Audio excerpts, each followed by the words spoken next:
Intimidasi, kekerasan, ada juga yang sampai mengalami kekerasan fisik. Bagaimana konflik atau bagaimana proses hukumnya sendiri? Wartawan juga harus profesional. Kasus-kasus yang melibatkan wartawan, kalau mengganggu kerja pers itu bisa dipidana.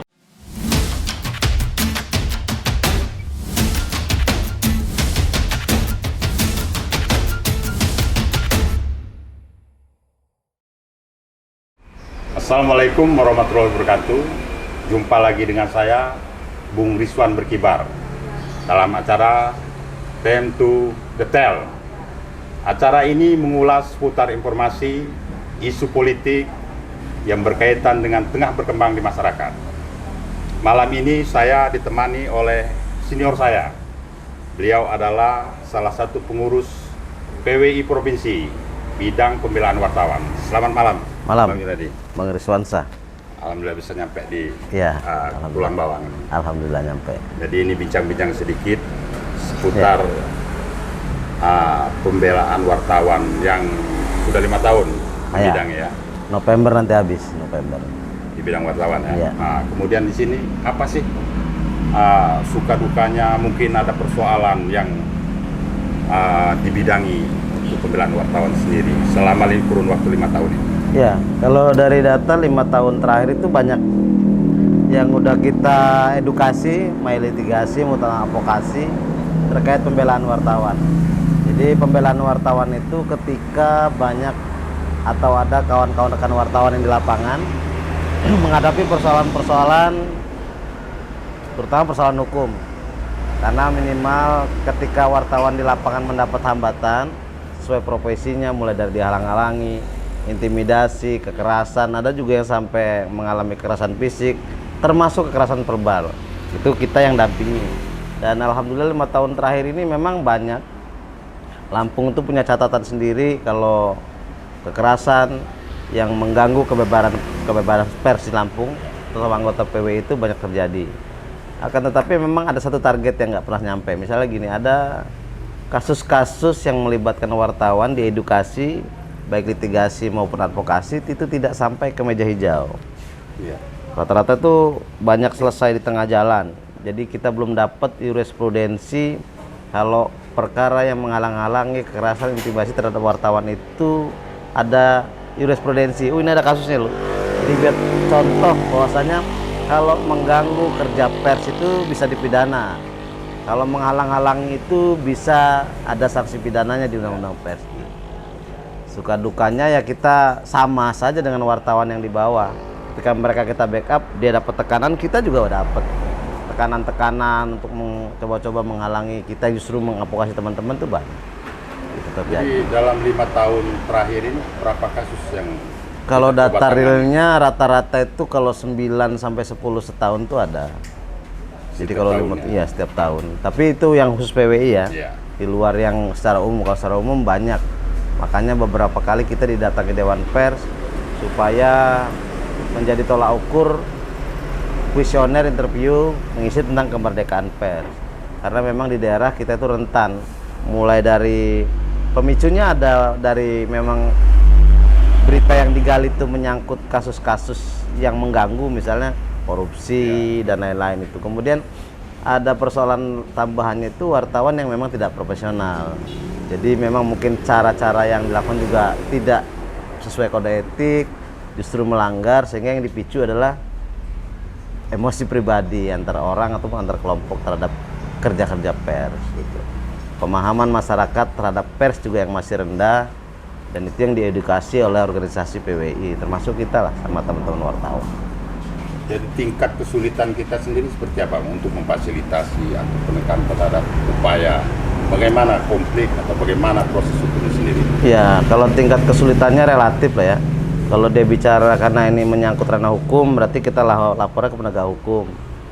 Biasanya dalam perjalanan proses itu ada pihak lain yang memang supaya meredam, dan makanya kebanyakan itu saya bilang tadi, kita belum dapat contoh jurisprudensi ini jadi pidana umum. Jadi rata-rata dia selesai di damai, perlindungan, cabut perkara, masih seperti itu. Karena kebijakan pers itu, wartawan itu kerjanya tidak hanya di organisasi, tapi dia juga punya perusahaan medianya. Jadi memang harusnya sinkron antara organisasi pers dan perusahaan medianya, Ya. jika benar-benar ini untuk menjadi proses, jadi contoh hukum gitu kan. Jadi produk hukum gitu. Iya, kan? jadi produk hukum. Makanya kita di Lampung walaupun banyak kasus-kasus kekerasan terhadap pers, tapi belum ada yang sampai ke ranah hukum. Beberapa laporan terakhir kita itu di Polda itu malah justru sampai di ada yang perkara tidak cukup, ada yang cabut perkara, ada yang selesai gitu. Selesai di mediasi biasanya gitu kebanyakan. Kebanyakan di mediasi. Di mediasi. Ya makanya saya bilang di mediasi karena berunding gitu. Ini tingkat bicara pembelaan terhadap wartawan.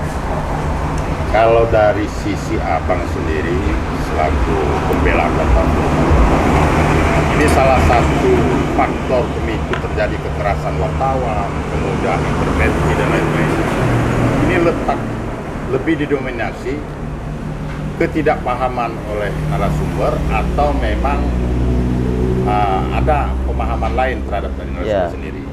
Itu sudah pasti. Biasanya kalau orang yang terkait dengan pemberitaan oleh wartawan yang tidak enak, berita kasus, berita buruk, biasanya mereka akan tidak senang karena dia tidak paham juga bagaimana mekanismenya ketika misalnya ada berita yang salah, ternyata kita objeknya itu ternyata bukan itu, atau si A ternyata bukan si A, kan dia pasti merasa tidak terima. Itu ada satu.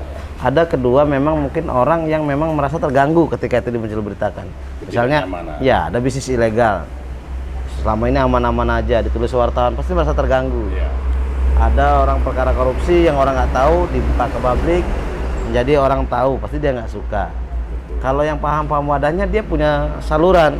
Bagaimana ketika keberatan dengan sebuah berita, dia bisa menyampaikan klarifikasi, hak jawab dan hak koreksi. Yang tidak paham kan dia biasanya menggunakan kekuatan. Kalau kelompok hitam, saya bilang kelompok hitam itu ya kelompok ya, penjahat menggunakan tangan-tangan besi, kemudian melakukan intimidasi, bahkan ada upaya melakukan kriminalisasi terhadap karya-karya jurnalistik. Itu yang terjadi. Jadi karena Bang ini sudah mungkin boleh dikatakan, kalau kenyang sih enggak, tapi memang sudah sering setiap bulan menangani persoalan Ya, hampir. pendampingan wartawan. Saya pertanyakan tadi juga bahwa ketidakmengertian oleh narasumber menjadi pemicu terjadinya konflik, intervensi, intimidasi dan lain sebagainya. Nah, dalam hal ini sendiri, narasumber sendiri atau katakanlah wartawan kita sendiri ini ada nggak pembekalan lain untuk mengantisipasi biar tidak terjadi chaos atau? Ya, jadi kalau dengan aparat penegak hukum dari pusat, PWI pusat dan Dewan Pers itu sampai menjalin MOU. Jadi dengan pers, dengan kepolisian, pers dengan kejaksaan, pers dengan TNI itu ada MOU bagaimana penanganan sengketa terhadap pers. Dan rata-rata dirujukannya kembali ke Dewan Pers. Kemudian kalau masyarakat yang nggak paham itu dilakukan sosialisasi. Makanya PWI itu kan suka sosialisasi sama perangkat desa, sama dunia pendidikan, sama SMA, sekolah-sekolah. Itu bagian bagaimana mengedukasi masyarakat umum memahami tentang pers, memahami tentang wartawan. Kemudian selain memang pemahaman edukasi terhadap masyarakat, juga pembekalan terhadap internal. Wartawan juga harus profesional. Bagaimana dia profesional ya dibekali. Bagaimana membuat berita yang baik, bagaimana cara konfirmasi, bagaimana dia harus memenuhi cover both side, bagaimana agar media tidak melakukan trial by the press. Jadi itu suka dilakukan ke internal. PWI itu wartawan dibekali dulu. Makanya kalau sekarang kan ada uji kompetensi wartawan. Wartawan harus wajib uji kompetensi. Kalau dulu kan harus lulus pelatihan dasar jurnalistik, tingkat lanjutan, tingkat pimpret gitu. Jadi paham dulu. Sehingga memang agak beda pers di Indonesia dengan pers dunia atau di Asia gitu. Indonesia pers punya undang-undang pers. Tapi ada aturannya, ada undang-undang yang melindungi, tapi masih tetap aja terjadi. Sementara di luar negara-negara asing itu nggak ada undang-undang pers. Jadi antara narasumber dan masyarakatnya tahu. Jadi kalau kita wartawan tuh bilang I am journalism, dia udah tahu tugas wartawan tuh ini, nanti hasilnya ini gitu. Dan dia tidak perlu diganggu.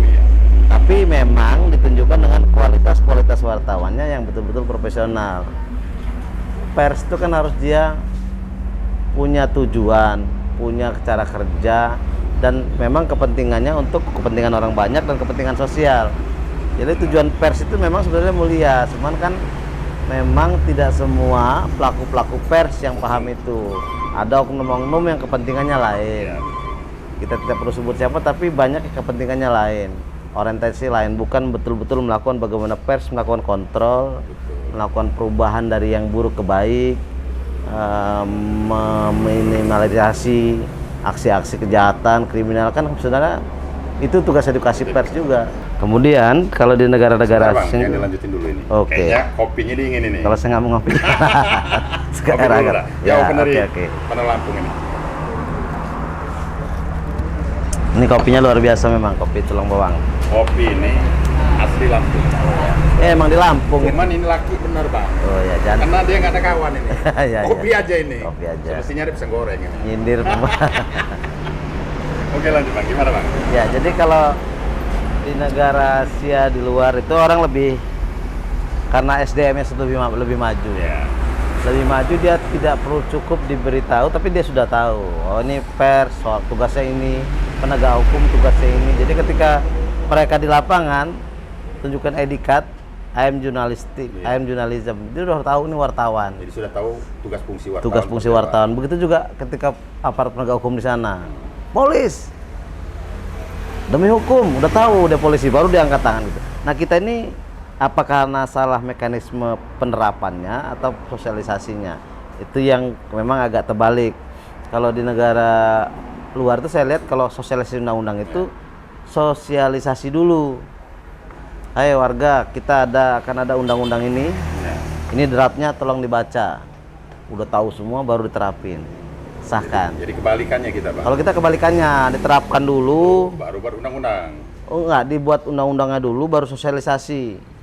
Sosialisasi belum nyampe ke kabupaten udah berubah nih undang-undangnya. Direvisi lagi. Revisi lagi. Jadi telat suka. Nah, itu soal mekanisme mungkin nanti yang bisa dibuat negara. Satu lagi nih Bang.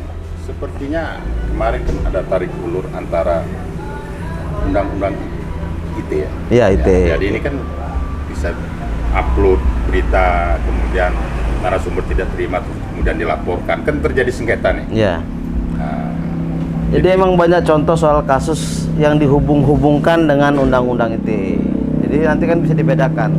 Yang menyangkut undang-undang ITE itu adalah informasi transaksi elektronik. Jadi segala sesuatu yang menyangkut transaksi di elektronik, ya. ketika terjadi kejahatan di situ maka undang-undang ITE. Misalnya ngepek, bisnis online, dikirim, uangnya diambil, nggak dibayar, Ya. kemudian transaksi jual beli, kirim pakai online, nggak taunya dia penipuan. Ya. Arahnya sebenarnya ke sana, mengantisipasi kejahatan dunia cyber, undang-undang ITE. Lalu pers itu banyak kasus terjadi dilibatkan dengan undang-undang ITE karena Ya. penyebaran pembuatan pindah, penistaan dalam tulisan dan sebagainya itu. Itu sudah jelas kok premis sekarang. Sepanjang pers bekerja pada koridor pers, medianya jelas, berbadan hukum, dia tidak bisa dikenakan undang-undang ITE. Banyak kasus itu ketika orang nge-share link berita di sebuah website kan di media cyber misalnya. Link beritanya kalau di-share di medsos itu nggak apa-apa karena pembacanya memang dunia digitalisasi. Dan masyarakat pembaca digitalisasi itu ramai di media sosial. Betul. Jadi kalau nggak itu nggak baca. Kecuali kalau ada yang dirubah. Contoh Bang, contoh. Contohnya linknya di-share nih, ada pejabat ditangkap, linknya di-share, di atasnya ditambahin. Kan sebelum nge-share tuh biasanya Anda boleh nulis. Ya. Oh dasar penjahat ini memang kelakuannya bla bla bla bla. Linknya. Ini yang kena orang yang punya akunnya. Betul, betul, betul. Orang yang punya akunnya, apalagi nih. Tapi kan sudah jelas kemarin dari MUI, kalau dia terkait dengan pers maka kebijakannya di Dewan Pers. Diselesaikan dengan mekanisme pers yang diatur undang-undang pers dan Dewan Pers. Clear soal itu. Kecuali kalau unsur-unsur lain, dan saksi pidana sekarang sesuai Perkapolri juga dia boleh nggak ditahan, dan dia kalau sudah minta maaf selesai. Jadi ada apa namanya diskresi kepolisian bisa membuat itu, dan Polri dengan pers ada MOU. Jadi dia tahu, oh polisi itu tahu kalau ini kaitan dengan berita pasti diarahannya ini diselesaikan melalui Dewan Pers. Jadi kalau pembaca nggak suka sama medianya kan ada langkahnya itu, dibantah. Jadi kalau dengan pemberitaan nggak usah perlu takut, ini nggak sesuai, bahkan masyarakat umum itu boleh ngontrol medianya, ngontrol media orang itu. Ini beritanya nggak bener, salah terus. Dia bisa ngingetin, dan pers kalau sudah diingatkan gitu, medianya wajib segera merubah, meralat sampai dengan konten itu dihapus. Dihapus tuh kebijakannya memang udah dari Dewan Pers keluar. Memang sudah ada aturannya. Iya, ini boleh dihapus tapi bukan atau sembarangan. Tapi memang setelah melalui mekanisme bahwasannya berita ini sesat dan tidak benar, dan termasuk diralat. Meralat pun media itu wartawan wajib. Meralat itu langsung disertai permohonan maaf di tempat yang sama. Kalau dia di headline, taruh di headline. Kalau dia di daerah, taruh di daerah. Kalau di dalam, taruh di dalam. Itu harus profesionalnya.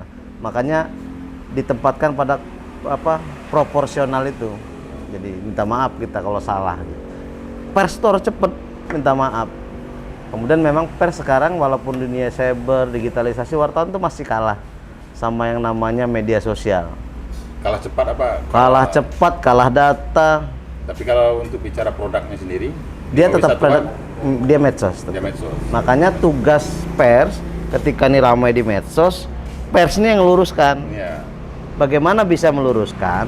Pers harus melakukan langkah-langkah tugas jurnalistik. Misalnya dia harus uji ulang. Ini dapat kabar nih, mobil terbalik dicakat misal.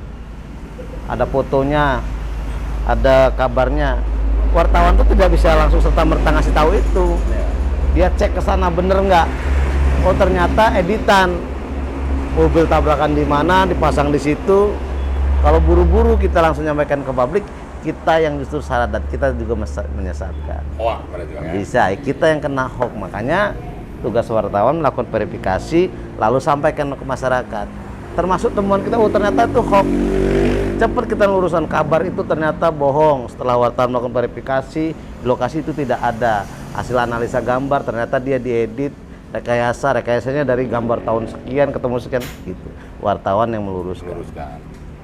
Artinya garis besarnya begini Bang, Undang-Undang ITE itu sendiri sepanjang memang dia produk jurnalistis, ya, suatu produk usaha jurnalistik, artinya walaupun di-share pun dia tetap tidak akan terlibat dalam tidak. sanksi yang dia menyampaikan produk jurnalistik kepada pembaca yang memang dunia digitalisasi. Banyak kan ada seratusan lebih model-model medsos itu. Twitter, Facebook, Instagram, Pet, apalagi itu banyak lah pokoknya. TikTok yang lagi trending sedunia, terus apalagi itu. Micet juga itu medsos. Gue inget TikToknya, iya. Hobi TikTok juga. Kita nggak hobi TikTok, tapi gara-gara ada TikTok, emak saya sampai ke TikTok orang gitu. Gitu. Tapi memang itu yang harus kita imbangi. Nah, tetapi dengan perkembangan itu kita tetap pada koridor pers. Ada kode etik, ada macam-macam lah yang diatur di dalam pers. Makanya 11 poin kode etik itu wartawan harus hafal, baru dia bagaimana menyampaikan naskahnya. Karena kita sekarang juga memang digilas seperti itu. Mungkin ke depan nanti nggak ada pakai medsos. Mungkin kita cukup di ruangan ini bisa klik ada. Sekarang udah 4.0, sekarang mau 4G, sekarang udah mau naik ke 5G. Kan kita nggak tergambar kita. Tiba-tiba semua channel TV kalah sama YouTube. Betul. Tiba-tiba semua media cetak itu kalah sama media online. Iyalah lebih murah, kuota 50.000 sebulan dia bisa nggak hanya baca satu berita, tapi seluruh berita di dunia dia bisa klik dengan satu. Betul. Dengan dicari namanya di mbak Google misalnya. Walaupun ada juga kolom-kolom yang lain, tapi bisa lebih murah. Kalau dia langganan koran sebulan 75.000 ya cuma sih satu itu yang dibaca. Tapi dia beli kuota dengan HP yang bagus, bisa klik semua orang dan dimanapun tempat. Dan kita nggak bisa ngelawan teknologi itu, memang sudah zamannya. Tinggal kita memperkuat diri bagaimana memanfaatkan medsos dengan baik, memanfaatkan digitalisasi dengan untuk kepentingan bisnis sehingga punya income, daripada ngelamun update status nggak jelas kan bisa tuh foto ikan jualan, baung sehat, pesan di sini itu kan keren, ada ekonominya. Buka warung kecil di kampung, foto, share ke medsos. Kamu pengen rasa ikan baung, rasa ikan mas kesini, kan dicari. Jadi kalau di kota-kota besar itu mulai kreatif dia. Kelihatannya nggak ada pasar sepi, tapi ternyata industrinya udah di rumah-rumah. Ini buat kerupuk ikan, ini kerupuk udang, dan punya merek masing-masing. Dan kalau medsos dimanfaatkan itu keren. Nah, nanti ke masuk undang-undang IT-nya, dia kalau ada yang pesen nggak dibayar. Masuk undang IT itu, Bang. Iya, nipu. Kalau nggak jual paksa gitu. Iya, atau ada kemarin mana yang borong buah-buahan. Udah begitu buah-buahan udah nyampe, sementara saya beli bakso hilang sampai sekarang. Itu transaksi awalnya undang-undang ITE, walaupun prakteknya dia penipuan, tapi dia kena 2. Tapi sebenarnya undang-undang itu lebih mengarah ke sana seharusnya. Ya, kan melindungi para pelaku yang menggunakan transaksi elektronik Ya. supaya tidak terkena kejahatan cyber. Betul. Itu intinya. Tapi karena sub kecilnya, karena kebanyakan kita ini orang Indonesia masih gagap, semua pakai Facebook, kata-kataan di Facebook nggak senang, lapornya polisi. Ya. Sambil minum, Bang. Ya, Ini nampak menarik. kopi terus ya. Kali kan. Yang jelas ini kopi laki bener, Bang. Ya, Dari karena tadi gua nungguin nggak ada sekolah kawannya ya. laki bener loh kopi ini. Nanti ada kawannya datang, cabenya minta. Sebentar, Bang, gua nanya nih. Lo ini aslinya orang mana sih, Bang? Saya itu aslinya, kalau asli orangnya Indonesia. Indonesia. Ya. Bukan suku maksud gua. Oh, saya lahir di Metro. Terus nenek itu di Lampung Timur. Sukunya saya ini pulang kampung sebenarnya di Menggala. Aslinya. Aslinya Menggala. Lampung Menggala. Menggala. Ibu bapak orang Menggala. Iya, di Menggala. Menggalanya mana, Bang, kalau boleh tahu? Karena nggak pernah tahu kampung halamannya, kalau kata nenek itu ujung gunung apa. Saya juga nggak tahu masih ada nggak. Nah, Tapi beberapa saudara yang sering udah ketemu kumpul tahu ya di Menggala. Ujung gunung. Cuman mereka dari Menggala dulu kalau nggak salah hijrahnya ke Lampung Timur. Ngebon lada. Ngebon lada, bener. Karena dulu kakek saya tuh kalau panen lada, yang kerja itu 40 sampai 50 orang. Saya masih kecil, masih SD. Kebun ladanya kan lebar. Jadi kalau panen lada tuh puluhan orang yang kerja itu. Kita kan cucung kesayangan, jadi tinggal ngambil jatah aja. Ambil lada. Jadi posisi di Lampung Timur itu kampung kakek gitu ya, tempat usaha gitu. Iya, ya. tempat nenek ya. Tempat nenek. Tapi nenek di sana memang tinggalnya. Masih hidup sampai sekarang. Nenek sudah meninggal, tapi paman-paman masih di sana. Di Terus mananya kalau di Lampung Timur itu? di Pekonaji kalau nggak salah. Pekonaji. Tengah. Embul Tengah, Pekonaji, Beringin, kan mirip-mirip sama sini. Musli gua juga. Jangan-jangan. Terus karena ibu guru, ibu saya guru kan di kota Metro tinggalnya. Karena dulu kan kalau Lampung Timur, Lampung Tengah, kota Metro tuh satu, ibu kotanya adalah kota Metro. Dulu masih hidup di Metro dulu. Ya di Metro, jadi karena pengen jadi orang kota, ibu, kakek kan punya rumah di kota. Hijrah ke buat beli rumah lah ya. Iya dong, rumah kebun di sana ada rumah, di kota juga ada Biar rumah. kelihatan ini orang kota gitu. Baru kita sekolah di Metro segala macam, S2 baru di Unila, terus S1 selesai juga di Metro, S2 di Unila tahun 2000. 2000 lah baru di Lampung Pos itu saya kerja di Lampung. 2000 Lampung Pos. Tapi memang background awalnya abang di Lampung Pos. Ya. Jadi segitu jadi wartawan. Nah, dulu wartawan awal pertama jadi wartawan itu 98 saya koresponden penyiar radio Trijaya FM. Trijaya FM. Jakarta. Jakarta. Jadi kalau live kan pakai siaran radio. Jadi kalau dulu kan belum ada online, jadi di mobil tuh pasti siarannya radio kan, tol macet, ini kecelakaan ini sini. Jadi memang sudah siap mobil yang ada pemancarnya itu, Bang. Bukan, handphone aja dulu. Nokia pisang itu sama pager biasanya. Kalau titit bunyi lu wajib siaran. Baru kerja di beberapa mingguan nasional Jakarta jadi biro Lampung, termasuk saya pernah jadi kontributor majalah internasional Jazz yang. Jadi di sini nulisnya bahasa Lampung, di Jakarta jadi bahasa Indonesia, sampai ke Tibet sana jadi bahasa Cina. Bahasa Cina. Saya sendiri nggak bisa bacanya kan. Jadi rutin itu. Baru kemudian selesai dapat sarjana, resmi jadi karyawan di Lampung Pos. Kalau dulu kan kontributor dulu. Kalau di Lampung Pos sendiri berapa tahun, Abang? 11 lah. 11 tahun. Iya. Lumayan juga, Bang. Lumayan, 2011 saya jadi ketua Komisi Informasi Provinsi Lampung, maka harus cuti dari Lampung Pos. Nggak boleh double-double. Saya jadi komisioner, jadi ketua Komisi Informasi Provinsi Lampung 2011, 2015, 2010, 2014. Itu jadi cuti. Cuti. Biar tradisi nulisnya nggak hilang, jadi redaktur swasta. Sempat jadi redaktur eksekutif di media Bandar Lampung News, terus membantu kawan-kawan media banyak ya, cari honor tambahan.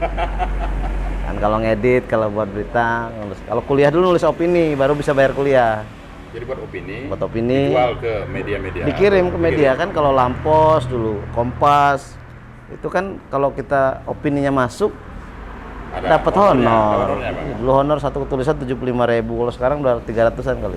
Dulu masih dihargai satu Opini 75.000. Kalau uang sekarang sudah 300.000. Sekarang mungkin sudah ya 300, 400, ada yang 500. Kalau dia bagus sesuai isu bisa gede. Masih sekarang opini. Ya nulis masih, karena sekarang ngelola media sendiri ya lebih cenderung banyak nulis sendiri. Kadang kawan-kawan juga minta. Karena kalau nulis tuh kan wartawan itu karyanya ya nulis. Ya. Kalau nggak nulis berita, nggak ketemu berita kasus, ya beropini. Kan ada tempatnya wartawan itu boleh beropini, tapi tidak boleh beropini di berita. Benar. Wartawan boleh beropini, tapi ada tempatnya di kolom opini. Di situ dia boleh nulis. Pertanggungjawaban opini itu adalah pertanggungjawaban penulis. Betul. Nah, kalau orang ada yang nggak suka dengan opini itu, jawab juga dengan opini di kolom opini itu. Jadi Jadi double dia, Mas. enggak, Dan beda setelahnya juga. biasanya. Kan kalau kita lihat di media-media besar itu orang nulis opini apa gitu. Ada yang nggak sesuai, ya dikritik orang juga. Betul. Pakai tulisan juga, opini juga di situ. Itu nggak benar, itu plagiat, itu palsu, bla bla gitu. Jadi ada yang nyanggah di situ. Bisa nggak? Jadi abang ini posisinya pengurus PWI provinsi bidang Pembelaan wartawan. Abang juga salah satu pemilik perusahaan Ya, PES. saya pengelola media cyber sinarlampung.co. Gua denger informasinya abang mau nyalon. Ya, Bener nggak? Apa nyalon-nyalon aja nih bang? November itu habis masa kepengurusan saya, Ya. termasuk ketua PWI Provinsi Lampung 2016-2021. Maka untuk melanjutkan estafet dan keberlangsungan organisasi, ada proses pemilihan ketua di dalam konferensi provinsi namanya. Konferensi PWI Provinsi Lampung akan digelar kalau nggak salah Desember. Masa jabatan habis 8 November. Karena masih banyak kegiatan-kegiatan krusial dan penting, harus diulur sampai Desember. Ada beberapa kandidat dan termasuk saya memang maju sebagai salah satu kandidat dari beberapa banyak calon yang maju sebagai ketua PWI gitu. Jadi majunya abang ini itu salah satu kandidat yang akan kontes di Desember mendatang. Ya, Apa sih yang mengajak ataupun jiwa abang terpanggil sini untuk yang maju sini apa itu? pertama ada dorongan dari para senior dan kawan-kawan wartawan.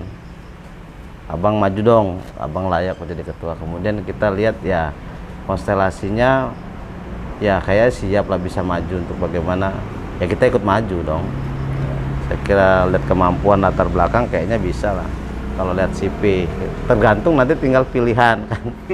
Kalau rakyatnya memilih ngajak jadi ya mari kita sama-sama maju dan memperbaiki PWI yang lebih baik ke depan, lebih profesional gitu. Perkara strategi politik samalah kawan-kawan aja, pasti kan bagaimana mengajak kawan-kawan lebih percaya, mengadu konsep, menyampaikan program, latar belakang, kemudian kira-kira komitmen. Yang terpenting itu adalah komitmen menjaga marwah organisasi tetap supaya, dan lebih terpenting memang lihat integritas. Kira-kira lihat layak nggak? Gitu kan. Konyol kalau tiba-tiba bukan siapa-siapa mau maju kan ya. Kan tidak, bukan ini lagi artinya bang ya. Artinya di sini Bukan rahasia umum lagi ya. Oh ya, soal apa namanya, mencalon di politik, mencalon organisasi, tentu ya. nggak lepas dari masa tren yang sekarang ini amunisi. Kira-kira nih siap nggak nih kita ini bang? Jadi kalau bicara demokrasi pure itu haram hukumnya buat Ya. kita yang main-main gitu. Tapi kalau orang nyiapin berapa, kita siapin juga. Kita siapin satu kontainer. Satu kontainer. Apa tuh bang? Kontainernya aja. Dipanjang banyak gitu. Kalau mau bertarung ya, tapi kita berharap tuh pertarungannya sehat. Betul. Kalau dia nanti begitu polanya, maka itu adalah racun yang merusak pola organisasi. Sehingga nanti organisasi itu menjadi tidak sehat. Karena bagaimana nanti keberlangsungan terus-menerus kalau dibuat kayak gitu. Sementara apa sih sebenarnya yang menjadi hantunya ini kok bisa sampai begitu nafsunya harus bayar, harus bukan bayar, nyuap, maksa nyuap. Ini 1.500.000 dulu, nanti kalau selesai tambah lagi fasilitas apa yang gitu-gitu kan apa sih misinya gitu. Dan insya Allah di kita nggak ketemu yang gitu-gitu. Tapi belum ada yang diculik ini Bang ya? Ya kalau ada yang mau culik kita culik. Culiknya culik suara, apa culik ditaruh di tol ya. Atau taruh di Sungai Tulang Bawang. Enggak lah, itu kan dinamika proses. Silakan aja mereka yang begitu, tapi saya katakan itu yang tidak sehat. Makanya tadi saya bilang kalau yang seperti itu ya jangan salah juga nanti kalau misalnya ada yang pola-pola main begitu, bisa juga nanti radikal ranah hukum saya bilang. Jawa Timur udah kejadian tuh pil komperolnya sampai lapor ke Polda. Ada di Polda di Jawa Timur. Tahun kapan? Tahun kemarin kayaknya dilaporin ke Polda, sampai sekarang masih proses itu. 2 kandidat berseteru, ketahuan nih ada yang polanya dia nyari mandat, maksa mandat, dan para anggota juga protes kan, kenapa tiba-tiba dibuat begini, kartu saya di mana kok tiba-tiba hilang padahal sudah keluar karena begini-begini macam-macam tuh. Jadi kan ramai sehingga itu juga nyoreng kita kan. Nampar kita kok polanya kayak gitu sih gitu. Betul. Kan kalau diajak goyo bareng-bareng, toh juga buat sama-sama, orang sama-sama satu profesi wartawan. Hanya di organisasi PWI-nya aja, mau ngapain lo kayak gitu? Kok diajak, ya ayo sih sehat, bagus dikit supaya nggak malu juga kan sama orang. Kita bicara ngeritik orang, jangan korupsi, pilkada harus yang jurdil, ini harus bagus, tapi jangan suap, jangan money politik, tapi kita melakukan praktek-praktek itu, nggak takut kualat apa? Nggak takut kualat kan maksudnya. Tapi minta-minta nggak ada lah. Mudah-mudahan nggak ada lah. Itu kan karena ngeliat contoh-contoh yang lain, bukan di Lampung. Lampung ini bagus-bagus saja, demokrasi. Maunya Jadi gitu. menyongsong katakanlah untuk tarung menjadi salah satu kandidat pemilihan Ketua Provinsi Lampung, mungkin Abang punya pesan yang disampaikan terhadap seluruh anggota PWI baik di daerah baik di Provinsi Lampung sendiri. Iya. Apa sih? Saya bilang, ayolah kita berdemokrasi, pilih yang terbaik menurut kawan-kawan yang memang dianggap berintegritas, berkualitas, yang bisa membawa aspirasi teman-teman dalam menjaga marwah PWI sebagai organisasi wartawan yang memang berintegritas. Wartawan paling tua ya harus tunjukin dong dewasanya lebih tua kan. Oke, sahabat Bung Rizwan Berkibar, sepertinya obrolan makin malam nih makin hangat. Tapi hubungan kopinya semakin malam semakin dingin. Nampaknya obrolan santai saya dengan senior saya perlu diakhiri. Lain waktu mungkin kita bisa obrolan lagi, Bang. Luar biasa. Sedikit banyak ada edukasi, wawasan yang disampaikan terhadap kawan-kawan juniornya gitu. Nah, ini pisang goreng bisa nyampe nih, Bang. Iya, sudah cocok. Tapi walaupun terlambat, yang penting nggak sama sekali. Iya. Apa terbalik ini? Sudah dia. Sudah berjodoh. Iya. Ini sudah berani dia, Bang. Udah berani. Nggak berani lagi karena dia udah bertiga nih, Bang. Oke, pemirsa, saya kira itu saja yang perlu saya sampaikan dan obrolan santai saya dengan senior saya, Saudara Juniardi, pengurus PWI bidang pembelian wartawan.